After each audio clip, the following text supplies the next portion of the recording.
Viewer discretion advised. This story discusses death, possible poisoning, and the preserved remains of a man exhumed from permafrost. They buried him in ice, and for nearly a century the ice kept its secrets. When the frozen ground finally gave way, the exhumed body revealed a disturbing outcome that forced historians to reopen a case everyone believed had been settled by time. This is the story of the Polaris expedition, and of Charles Francis Hall, a man whose ambition for the North Pole set him on a collision course with rivalry, mismanagement, and possibly murder. Charles Francis Hall was an unlikely polar hero. He had no university degree in navigation, no naval commission, and none of the social pedigree that usually launched 19th-century explorers. He was, in the terms of his era, a self-made man, a mechanic and a tinkerer, a former blacksmith and a newspaper reporter with a gift for publicity and a single-minded obsession. Hall had set out, again and again, to find what many thought impossible. Not merely a route north, but answers. Above all, he wanted to discover the fate of Sir John Franklin's lost Arctic expedition. That quest for truth, and his capacity to shape a narrative around it, had turned him into a public figure. It also made him a commanding and at times polarizing presence aboard his own ship. The Polaris expedition, launched in 1871, would be funded by the same mix of public curiosity and personal vanity that propelled so many voyages of the age. The vessel was a whaleboat converted for polar service, and its crew a patchwork of professionals, dilettantes, and the uncertain allies you find on any high-stakes venture. Commissioned officers, scientists, sailors hired for their experience in icebound seas, and Inuit guides whose knowledge of Arctic survival would prove indispensable. Among them were figures who would later become part of the controversy. Sidney Boudinot, their officer who eventually assumed command under traumatic conditions. Emil Bessels, the ship's surgeon and naturalist, and several Inuit men and women, including Ippervik and Takalitok, whose skills at interpreting the ice and sea kept more than one life from perishing. From the outset, Hall's leadership style raised tensions. He could inspire fierce loyalty in some and simmering resentment in others. He exercised control with a kind of theatrical certainty, issuing orders, projecting an almost religious conviction about the mission's purpose for. But he also micromanaged, and he trusted his instincts more than standard naval practice. On a ship where each decision could mean life or death, that temperament was a volatile mix. Small slights took on outside significance. Professional jealousies, disagreements over priorities, and complaints about inexperienced or intemperate crew members created a brittle environment aboard the Polaris. The voyage itself tested these dynamics. Before even reaching the ice that would trap them and make life unbearable, the expedition suffered from desertions in port and the loss of crucial supplies. Instruments and sledges disappeared in ways that never fully coalesced into a single explanation. Men who had been promised certain duties found themselves reassigned, and those reassignments bred suspicion. Hall's insistence on particular routes, frequent stops to investigate old Inuit legends, and a habit of delegating major decisions to small private councils left some officers feeling excluded and others resentful. Among the scientific staff, Bessels, a German-trained physician and the expedition's keeper of natural history, chafed under a command style that he perceived as chaotic and unscientific. These conflicts were more than personality clashes. They operated like cracks in a ship's hull. When the Polaris reached Thank God Harbor, a seemingly benign inlet where Hall chose to winter, the pressure of isolation intensified every fault line. The choice to stay and the way the wintering was managed would become a focus of later criticism. Men who could have been allies turned inward. Rumors replaced open communication. Alcohol became both a refuge and a catalyst for discipline problems. Officers accused one another of neglect or failure. Crewmen whispered about favoritism. In this enclosed world, a perceived slight could harden into a motive. Proximity turned assertions into dangerous, simmering certainties. Then came the sledging trip that would change everything.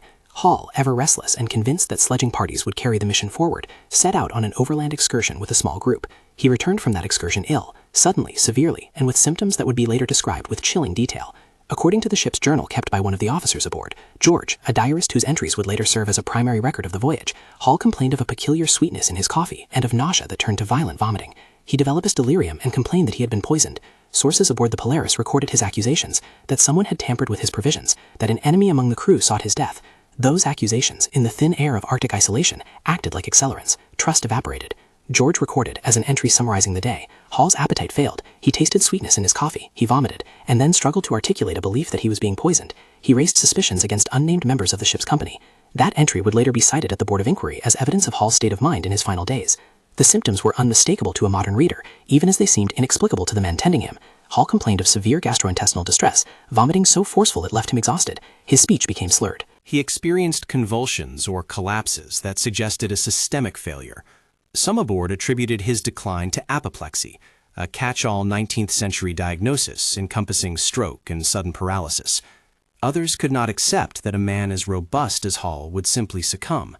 He alternated between lucidity and delirium, at times accusing specific individuals, at others slipping into a stupor that made any rational treatment difficult.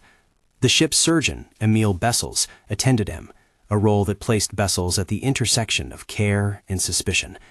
In a place where the ship's doctor controlled both medicines and opinion, that position would later be seen as consequential. Onboard dynamics became combustible. Hall's insistence that he had been poisoned escalated tensions. Sidney Buddington, who later assumed greater command responsibilities, was already criticized by some for his heavy drinking and for conduct that residents on the ship would later say amounted to poor discipline. If anything, those criticisms obscured more complicated truths: personal animosities, professional rivalries, and the sheer strain of survival in one of the planet's most unforgiving environments. The presence of Inuit guides, who expressed bafflement and practical concern about the choices made on deck, underscored the cultural misfit between Hall's relentless ambition and the methods that actually ensured life on an ice-locked ship. Treatment options were limited. Remedies of the time included emetics, bloodletting in some cases, and various concoctions whose efficacy was dubious at best. Sickness in the Arctic had multiple likely causes: scurvy, infections, exposure, and simply the wear of prolonged stress.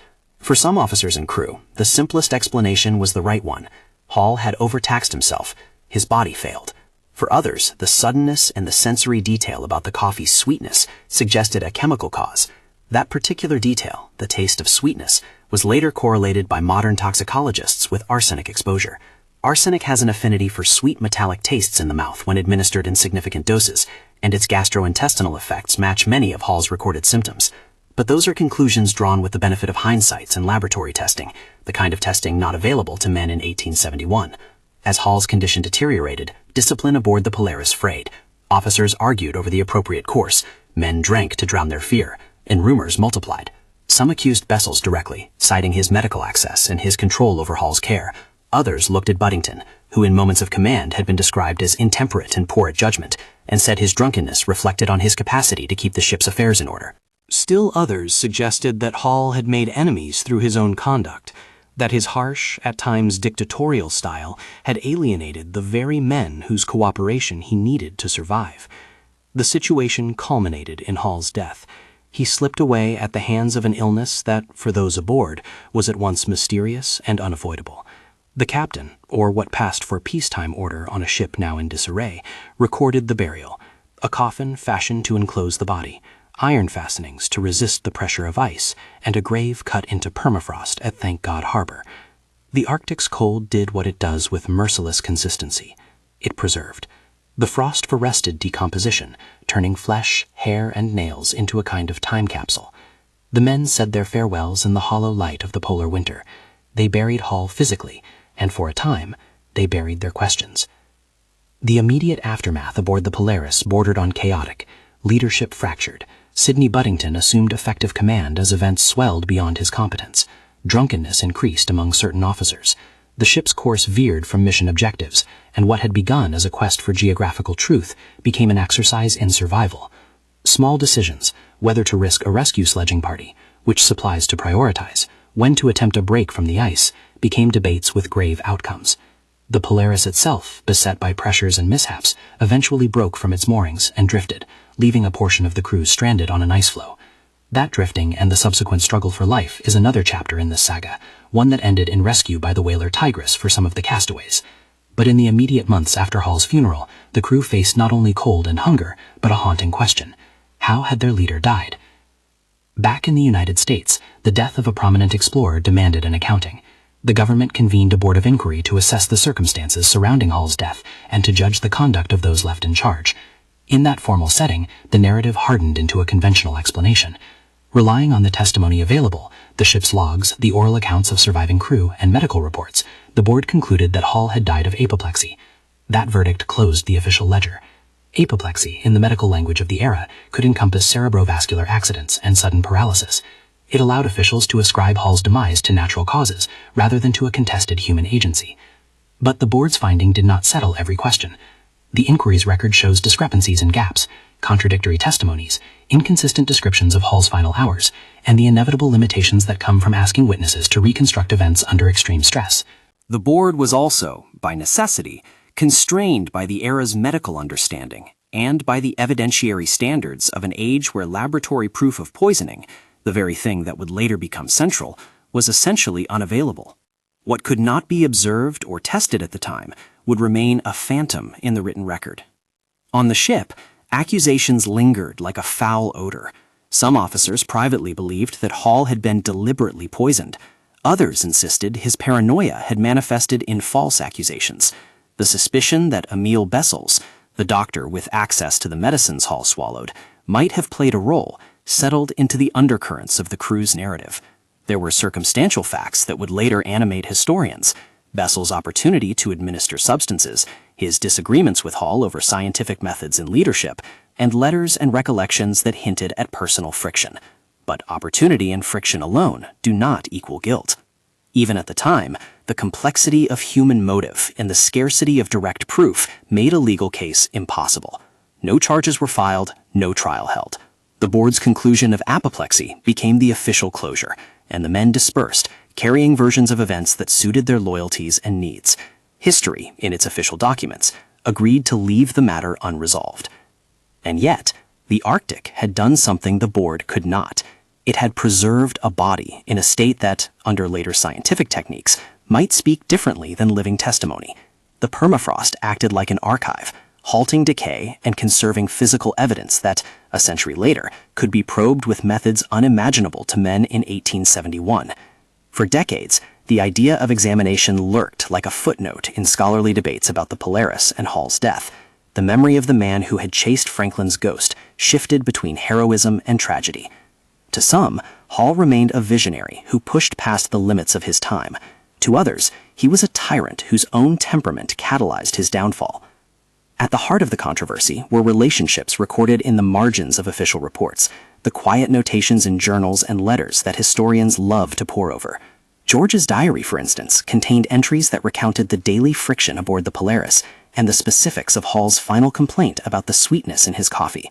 The board's transcripts included testimonies that reflected competing loyalties and imperfect recollections, a long trail of correspondence and remembrances, including, decades later, a letter unearthed in 2015 that would give historians another reason to suspect the presence of a motive tied to personal rivalry, hinted at emotional entanglements that complicated the strictly professional claims of those aboard.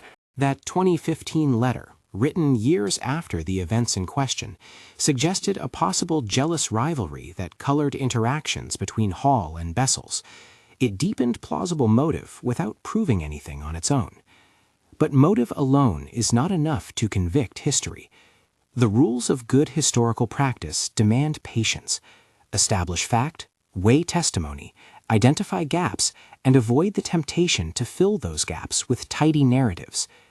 Even so, the visible pattern, a man high in the chain of trust falls ill with symptoms consistent with poisoning, a physician with means and access stands by, and the ship's command fractures into competing stories, is at minimum suggestive. It is the kind of suggestiveness that sustains debate and invites the use of science to pry open old certainties.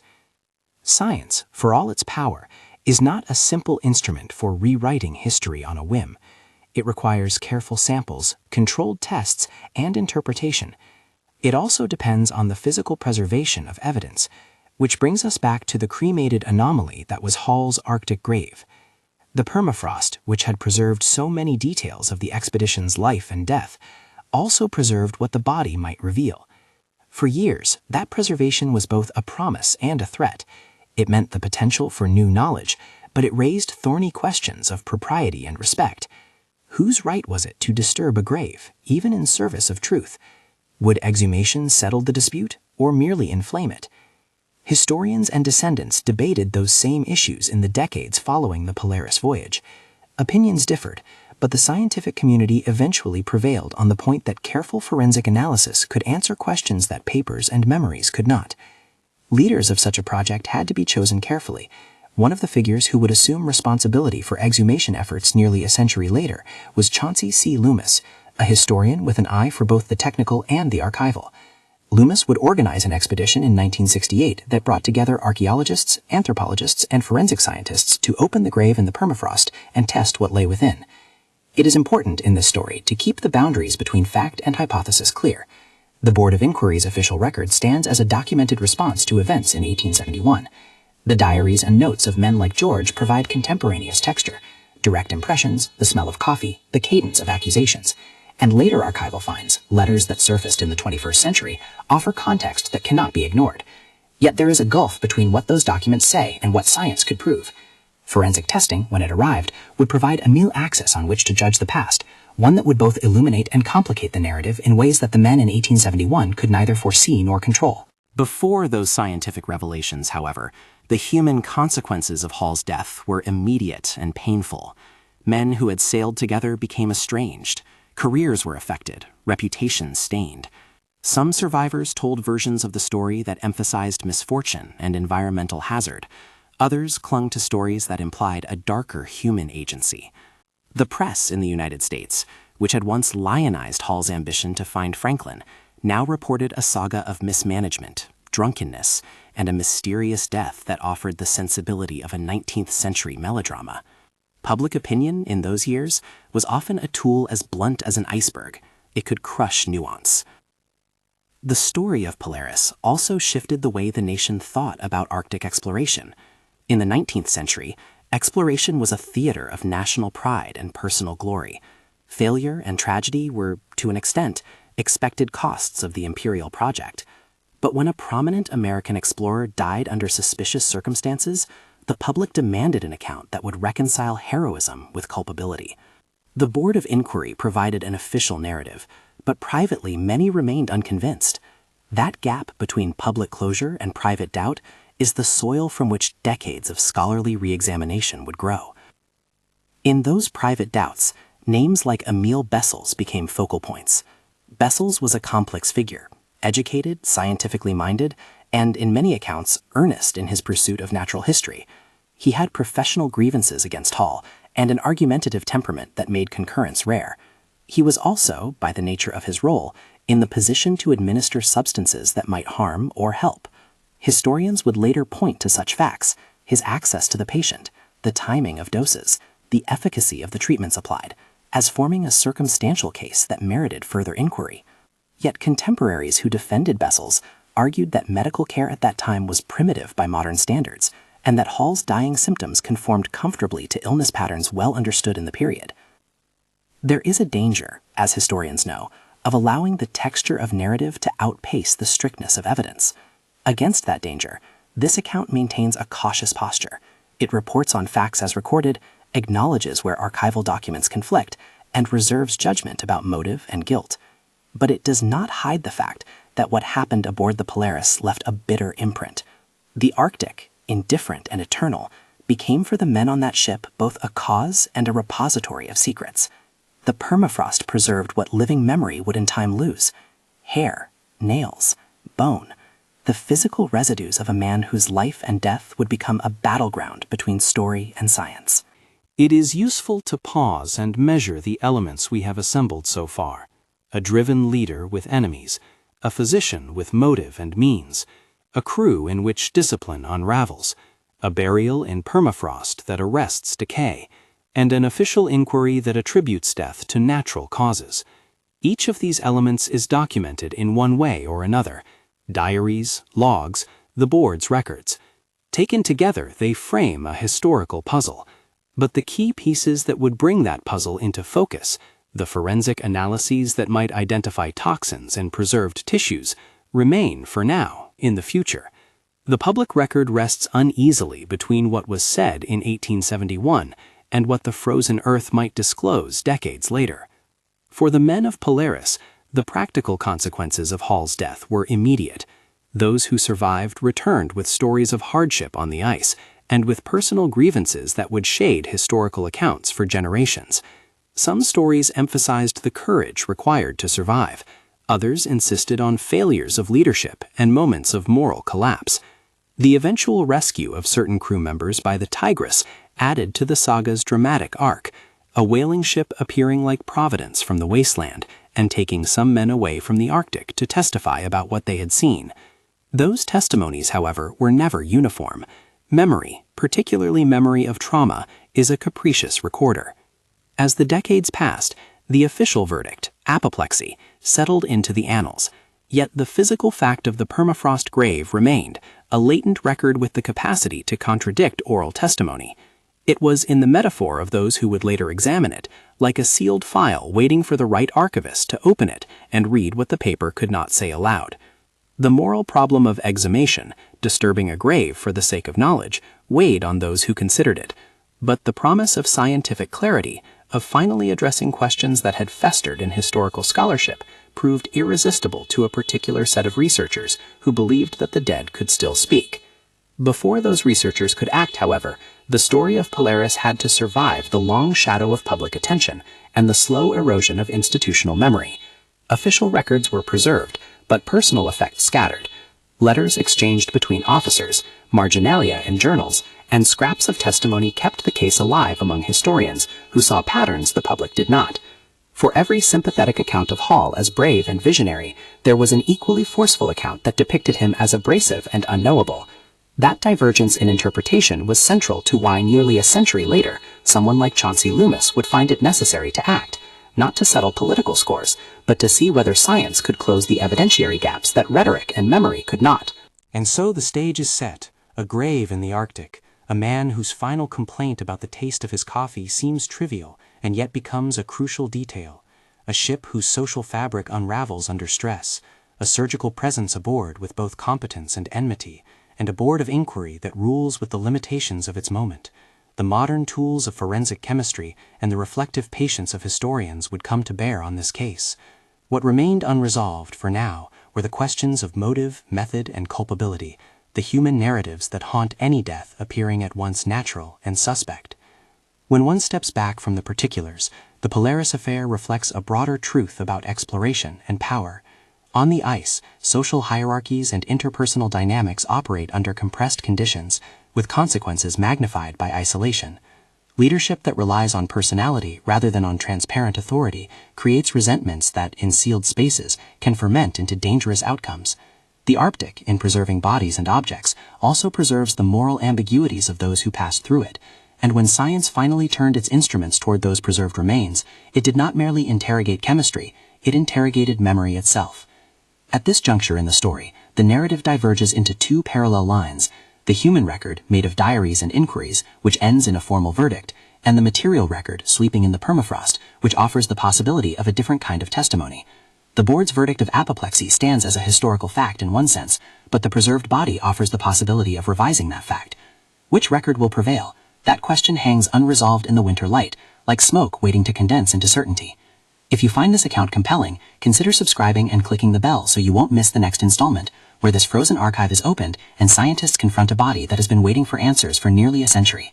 For now, the men aboard Polaris kept their dead in the cold, and for a time the cold kept its counsel. When the decision was finally taken to disturb that Arctic grave, it was not made lightly. The debate that preceded the shovels was one of ethics as much as of technique. Historians who wanted answers argued against relatives and scholars who feared desecration. Ultimately, the calculation that science might provide clarity that paper testimonies could not, prevailed. In the summer of 1968, under the direction of Chauncey C. Loomis, a multidisciplinary team returned to Thank God Harbor to open the coffin that had lain sealed in permafrost since 1871. Loomis's expedition approached the task like an archivist approaching a fragile folio, carefully, methodically, with an eye to preservation. They recorded the site, photographed the surroundings, and mapped the grave before any instrument touched the frozen earth. The coffin itself was a historical object, wood darkened by time, iron straps still holding its lid in place against a strength conferred by the cold. When the lid was eased, the team found evidence of extraordinary preservation. Hair, nails, and fragments of tissue, elements that in temperate climates would long since have returned to simple chemistry, were intact enough to sample. Bone provided a more durable anchor for testing. The permafrost, which had arrested decay with merciless impartiality, had done for science what it had done for memory. It kept what could not be said aloud. The sampling that followed was constrained by respect and by scientific protocol. Small, sealed specimens were taken, hair strands, nail clippings, and sections of bone. Each sample was documented, wrapped, and transported to laboratories where 20th century techniques could turn physical remnants into chemical narratives. The team emphasized that their work was forensic archaeology rather than forensic spectacle. It aimed to answer a specific question. Could traces of a toxicant explain the constellation of symptoms recorded in 1871? The laboratory results, when they came back, altered the terms of the discussion. Analyses performed on hair and nail samples revealed concentrations of arsenic far above background levels. Bone samples echoed the finding. Specialists interpreted the pattern as consistent with repeated dosing rather than a single accidental exposure. In forensic terms, arsenic deposits in sequential hair segments can map exposure over time. In Hall's remains, the levels suggested exposure over days or weeks prior to death. Those findings matched, in a remarkable and unsettling way, the symptoms recorded in shipboard journals: nausea, vomiting, the notorious sweet taste in the mouth, and the suddenness of his decline. It is important to be precise about what the tests demonstrated and what they did not. The chemical signature indicated elevated arsenic. It did not and could not spell out the hands that delivered it. Scientific results could determine a likely cause of death, poisoning by arsenic, but could not, without additional corroboration, attribute criminal intent or name a culprit. For historians, however, chemistry did something else. It converted supposition into a materially grounded hypothesis. The Board of Inquiry's apoplexy verdict, once the definitive official account, now seemed incomplete. Science had placed a new weight on the scales. News of the findings reverberated through academic circles and beyond. Some historians describe the discovery as a corrective, a rare instance in which modern science can speak with authority about a 19th century death. Others counseled caution. Hair and nail tests are powerful, but they require contextual interpretation. How was arsenic used aboard ships in the 19th century? Arsenic was a ubiquitous compound then, present in medicines, in some dyes, and as a preservative. Accidental contamination was a competing possibility.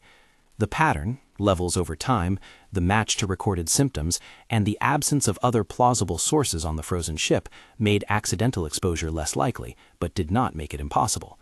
Given the results, attention inevitably returned to those who had the means and opportunity to administer poison. Emil Bessels, the ship's surgeon and naturalist, stood at the center of that renewed scrutiny.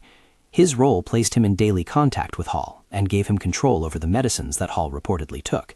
Bessels had argued with Hall over scientific methods and command decisions.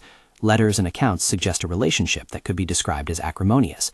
Decades after the expedition, a letter that resurfaced in 2015, written by a contemporary who knew members of the Polaris company, hinted at personal entanglements, including a possible romantic rivalry suggested by mentions of Vinnie Ream, the young sculptor with whom Hall was connected in the public imagination. That letter amplified suspicions for some historians. Here, briefly, was a thread that plausibly connected motive to means. Yet motive, however credible, remained circumstantial. The 2015 correspondence offered context. It did not supply evidence of administration. There is a categorical difference between a motive that helps explain why someone might act and the proof that legal processes demand more: direct evidence, witness corroboration, a chain of custody that proves beyond a reasonable doubt who administered a substance and when. In the case of the Polaris, such evidentiary thresholds could not be met. The key actors were dead, and the record from 1871 contained contradictions and gaps that no later chemistry could fully resolve. Other possibilities endured in the historiography.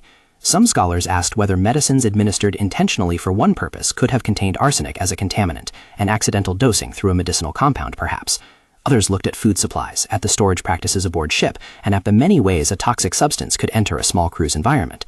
The forensic pattern, sequenced arsenic presence in hair, made accidental, single-event contamination less plausible, but it did not render all other accidental explanations impossible. Responsible historians therefore bracketed conclusions. The forensic evidence strongly suggests arsenic poisoning. The identity of an agent remains unproven. The effect of the exhumation on the reputations of those involved was substantial. For Bessels, the forensic finding hardened a cloud of suspicion that had hung around him for a century. For Buddington, for whom critics had noted lapses of discipline and heavy drinking, the new evidence complicated older narratives that had sought to explain the expedition's failure as primarily a matter of command incompetence. Suddenly, institutional failings and personal rivalries sat alongside chemical proof that a man had been in the grip of a toxin. The ship's moral economy, the alliances, the resentments, the small cruelties that can concentrate in a trapped vessel, took on new gravity. Even as scholars debated culpability, the question of justice hovered unresolved. There was no legal recourse. The suspected perpetrators were long gone, and the standards for posthumous indictment exist more in literature than in law. The exhumation had provided clarity about cause, but it had not delivered the closure that a trial might have offered. For families and for the public, that absence of accountability was a final, bitter irony. The frozen ground had revealed more than anyone expected, and yet it could not put history right in the sense of assigning a verdict that held a living person responsible. Another set of debates that the exhumation sparked was ethical. Was it right to disturb a grave in pursuit of knowledge? Chauncey Loomis and his team defended their work as an act of scientific and historical stewardship. They argued that the dead, insofar as they are evidence for the living, can sometimes be called upon to settle questions that matter to public memory and scholarly truth. Opponents saw the move as an overreach, a form of archaeological violation enacted in the name of curiosity. In the end, the project's defenders pointed to the public value of resolving a mystery that had shaped perceptions of American Arctic exploration for nearly a century. The counterargument remained: scientific curiosity alone does not nullify the right to rest. Beyond the forensic specifics, the exhumation forced a more general reckoning with how history interprets evidence. Until 1968, the narrative of Polaris had been dominated by testimony, personal recollection, and an official ruling that fit the evidentiary and cultural logic of its day.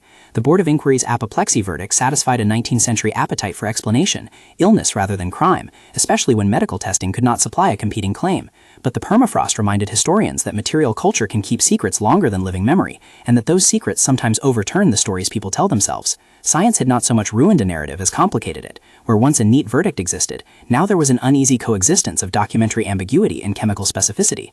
That unease has a human edge. Hall was for many in his era a symbol, an intrepid, publicity-savvy seeker of Franklin's fate, a man who had turned obsession into a public mission. His death had already complicated that image, heroic zeal mixed with abrasive authority.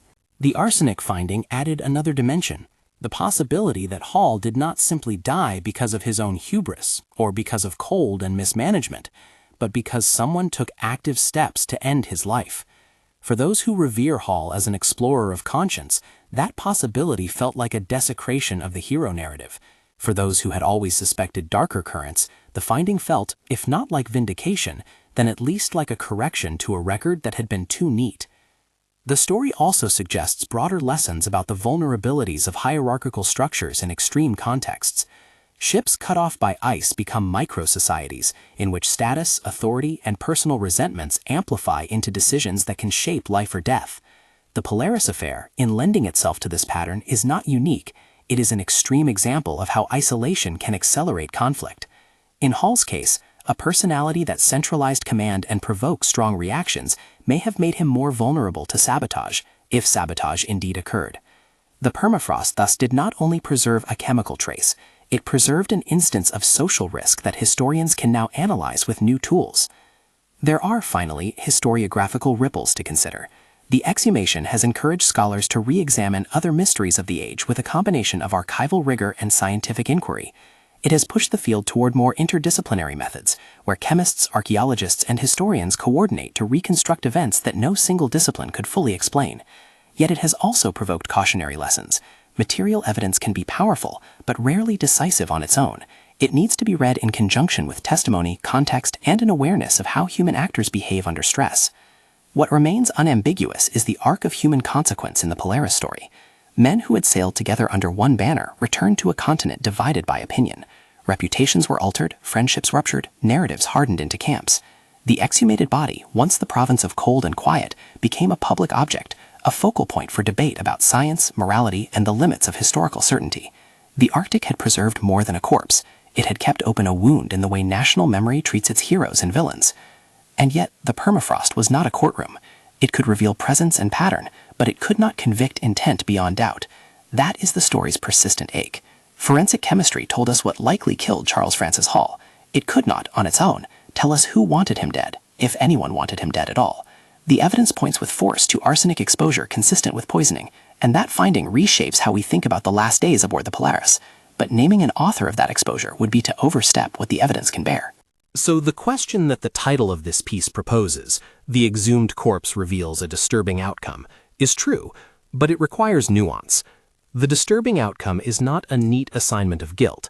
It is instead the unsettling realization that the official record was incomplete, that a widespread assumption of natural death obscured the possibility of human agency, and that science was able, nearly a century later, to reveal chemical evidence that demands our attention. The story ends in partial closure, with cause of death better understood, with historical reputations reframed, and with moral questions left open. There is a final human note. The men who buried Hall in that frozen harbor could not have foreseen the way their leader's remains would one day be read by spectrometers and chromatographs. They acted as sailors and survivors, burying a colleague in a place where the cold would preserve him out of necessity. Their silence, and the silence of the permafrost, lasted almost a century. When it was lifted, it did not produce simple answers, but it did what all good evidence should. It complicated narratives, challenged assumptions, and demanded that we look again. If you want to explore the primary sources and the scientific reports that informed this account, Check the description below for links to George's journal entries, the Board of Inquiry records, Chancey Loomis's exhumation notes, and subsequent forensic analyses, including the correspondence that surfaced in 2015. Share this episode with someone who loves historical mysteries, and if this story moved you, consider subscribing so you won't miss future investigations where science meets the archive.